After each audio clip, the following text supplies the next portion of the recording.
പുതിയ വെല്ലുവിളികൾ നേരിടാൻ തയ്യാർ. എന്നിൽ താല്പര്യം കാട്ടിയ ഏക ടീം ഒഡീഷയാണ്. അവർക്കായി കളിക്കുന്നതിൽ ഏറെ സന്തോഷം. കഴിഞ്ഞ ദിവസം ബ്ലാസ്റ്റേഴ്സ് വിട്ട KP രാഹുൽ പറഞ്ഞ വാക്കുകളാണിത്.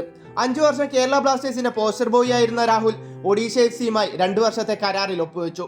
76 മത്സരങ്ങളിൽ 9 ഗോളുകൾ നേടിയ രാഹുലിന് ഈ സീസണിൽ നേടാനായത് 1 ഗോൾ മാത്രം. അതൊക്കെയാവണം രാഹുലിനെ ബ്ലാസ്റ്റേഴ്സിന്റെ പുറത്തേക്കുള്ള വഴി തെളിയിച്ചത്.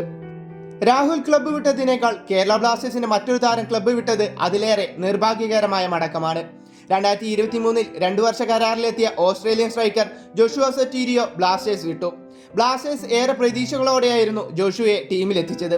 2022-23-ൽ ന്യൂകാസിൽ ജെറ്റിനായി 23 മത്സരങ്ങളിൽ 3 ഗോളുകൾ നേടിയ സൊറ്റീരിയോയെയായിരുന്നു 2023-24 സീസണിൽ ISLലെ തന്നെ ആദ്യ സൈനിങ് ആയി ബ്ലാസ്റ്റേഴ്സ് കൊണ്ടുവന്നത്. Now Josh Sotirio, he's in behind and Wellington make it 3-0. Very similar to Gary Hooper's goal. Just the speed of Sotirio, too much for the Mariners. He's torn them apart down the middle and it's 3-0. Yeah, they needed that goal. എന്നാൽ 2025-ൽ താരം Blasters വിടുമ്പോൾ ബ്ലാസ്റ്റേഴ്സിനായി 2 സീസണുകളിൽ ഒരു മത്സരം പോലും കളിക്കാതെയാണ് മടക്കം.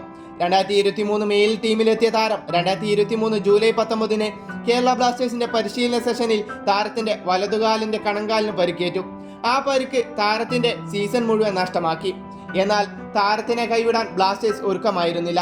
2024-ൽ പുതിയ സീസണിൽ ബ്ലാസ്റ്റേഴ്സിന് വേണ്ടി ആദ്യമായി ബൂട്ട് കെട്ടാനാകുമെന്ന് കരുതിയ സൊറ്റീരിയോയ്ക്ക് സീസണിന് മുമ്പേ നടന്ന മറ്റൊരു പരിശീലന സെഷനിൽ മറ്റൊരു ഇഞ്ചുറി. അങ്ങനെ ഈ സീസണിലും ബ്ലാസ്റ്റേഴ്സിനായി കളിക്കാൻ കഴിയുമെന്ന സൊറ്റീരിയോയുടെ പ്രതീക്ഷകളെല്ലാം തകർന്നു. ഫുട്ബോൾ ചരിത്രത്തിൽ തന്നെ വളരെ വിരളമായാണ് 2 സീസണുകളിൽ ഒരു ക്ലബിൽ അംഗമായിട്ടും ഒരു കളി പോലും കളിക്കാനാകാതെ പുറത്തു പോകുന്നത്. ഏതായാലും ബ്ലാസ്റ്റേഴ്സ് മാറ്റങ്ങൾക്ക് തയ്യാറാവുകയാണ്. ഇടക്കാല പരിശീലകരെ കേരള ബ്ലാസ്റ്റേഴ്സ് മാറ്റുന്നില്ലെങ്കിലും ബ്ലാസ്റ്റേഴ്സ് താരങ്ങളിൽ ബ്ലാസ്റ്റേഴ്സ് അഴിച്ചുപണിക്ക് തയ്യാറാവുകയാണ്. പ്രബീർ ദാസിനെ മുംബൈയിലേക്കും രാഹുലിനെ ഒഡീഷയിലേക്കും വിട്ടുകഴിഞ്ഞു. സൊറ്റീരിയോയും ബ്ലാസ്റ്റേഴ്സ് വിട്ടു. ഈ ജാനുവരി ട്രാൻസ്ഫർ വിൻഡോയിൽ ആരൊക്കെ ബ്ലാസ്റ്റേഴ്സിൽ എത്തുമെന്നും ആരൊക്കെ ബ്ലാസ്റ്റേഴ്സ് വിടുമെന്നും കാത്തിരുന്നു കാണാം.